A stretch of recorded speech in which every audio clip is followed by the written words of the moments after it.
Well, we're at the big one. Games of the year. Now, I had some people asking me what's my game of the year. I don't have game of the year. I have games of the year. I was able to narrow the list down to 5 games, in my opinion, which are my games that I enjoyed immensely throughout the year, from my point of view as a story-based gamer. So you can probably guess that most of these games are heavy story-based games. Now, I was able to get down to 5, and if your game that you think is Game of the Year is not on this list, don't fret. This is just merely my own personal biased opinion. Every Game of the Year thing is biased, no ifs, buts, or what's about it. So yeah, without further ado, we're going to start this, and I'm going to do a little count. I'm going to do like 5, 4, 3, 2, 1, but that's just to make sure that you understand. So, without further ado, cue the intro.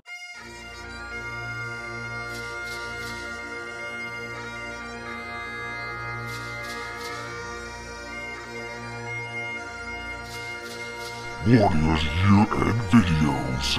Games of the Year. Number 5. Valiant Hearts. That's it. Number 5 is Valiant Hearts by Ubisoft.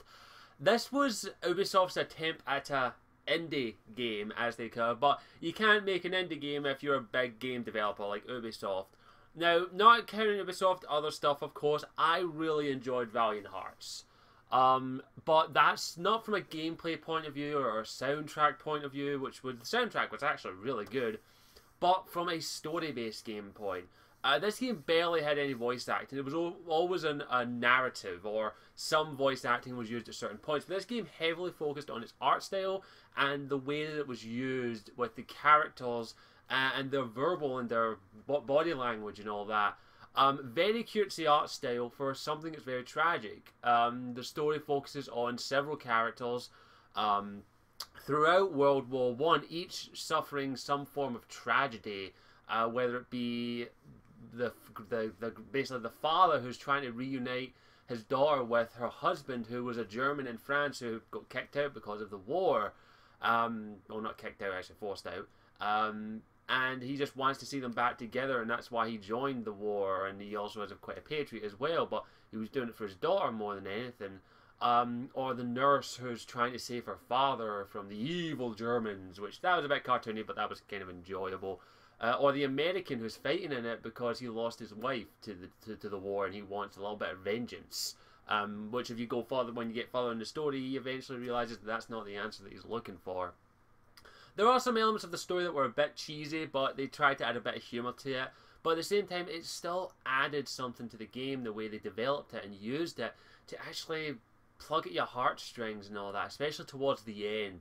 I actually ended up tearing up at some points towards it, and I won't lie about that. It's just how well it was narrated and how well they described it. The final scene, which is, spoiler alert of course, is the grandfather who's writing a daughter, who's basically after, he's set for execution because he hit a superior officer, and because the officer was nuts, and as the way that was portrayed, leading men to their death, and he struck him down. I think he either killed him or struck him quite heavily.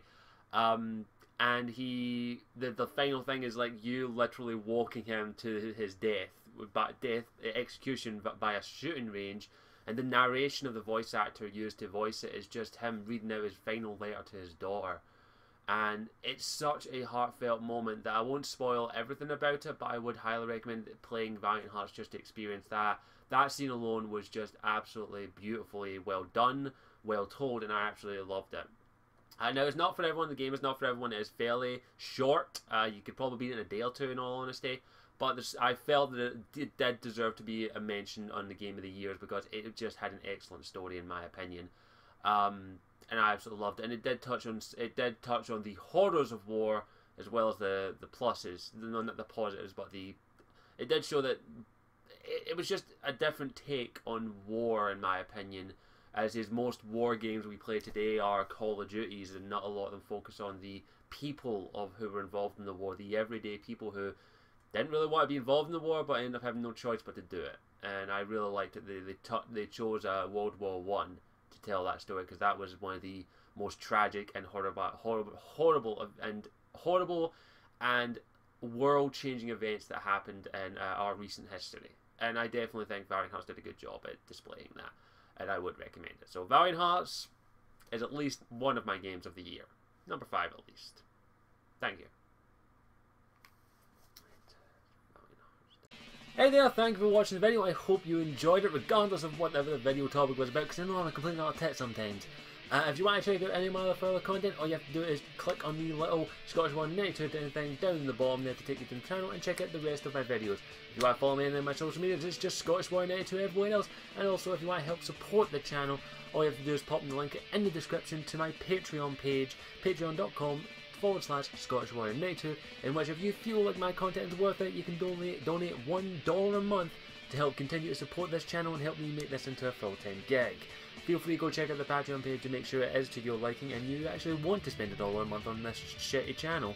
Thank you for watching. Again, as always, I am Scottish Warrior 92, and I hope you'll stick around and maybe even join the clan by clicking that subscribe button. Thank you. Mwah.